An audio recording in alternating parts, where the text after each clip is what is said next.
I've always been drawn to the military. Great-grandfather was in the Marine Corps, grandfather was in the Army. You ask anyone that ever knew me as a kid, they knew I was going to join. I have a little over 20 years in the military. Now, living in the life of a safety manager, I'm able to take those experiences that I dealt with in the past, apply them going forward, and the only thing I can do is try my hardest to make sure that these workers come in and go home to their family at the end of the day.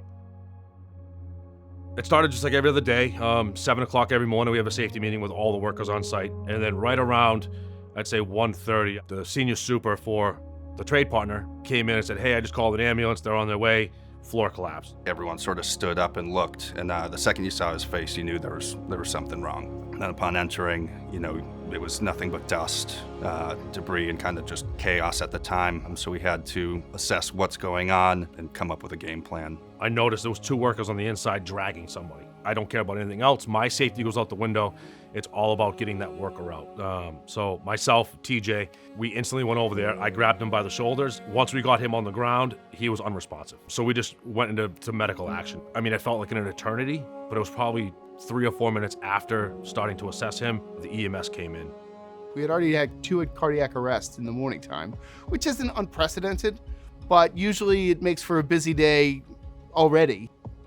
Suddenly we heard on the radio that there was a collapse in South Boston. Both of us are specialized paramedics for the city of Boston, so we were able to actually have better training to perform in these type of situations with a building collapse. Greg and I split up and started to render care to the different victims.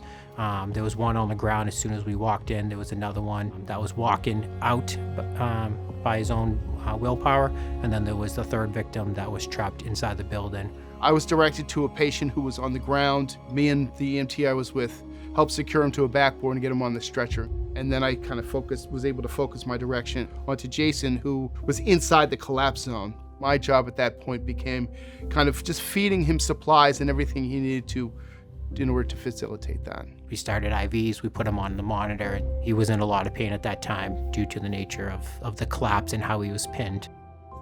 About an hour and a half, 2 hours into it, a friend of mine from the fire department came up and he said, Greg, I don't know if we're going to be able to get him out. They came to a point where Greg and I thought maybe we were going to have to amputate his legs right there in the field. And so we just started getting everyone to try to move anything they could away from it and gain access to that individual. Thankfully, between all of us, we were able to remove his leg from the trapped area and extricate him out. It took at least 3 hours from the start of when I entered the collapsed zone to when I was able to get out with him. This was a, bad scene, very highly specialized, very dangerous. And it's something that we've trained for many years. We're invested, we believe in it, the importance of it. So he was the absolute right person to have with me on this particular day, on this particular call, 100%. All the military training that you have, you kind of learn how to control the emotion and just focus on the task at hand. It all wraps itself into one response, which is just go. We work in a very dangerous industry.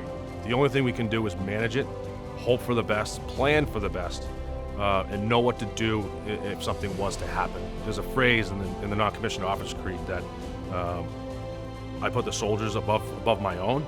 The workers are mine, my own, and the care for them is paramount above anything else. When people need help, we go in there and help, even if it means that we risk our own lives.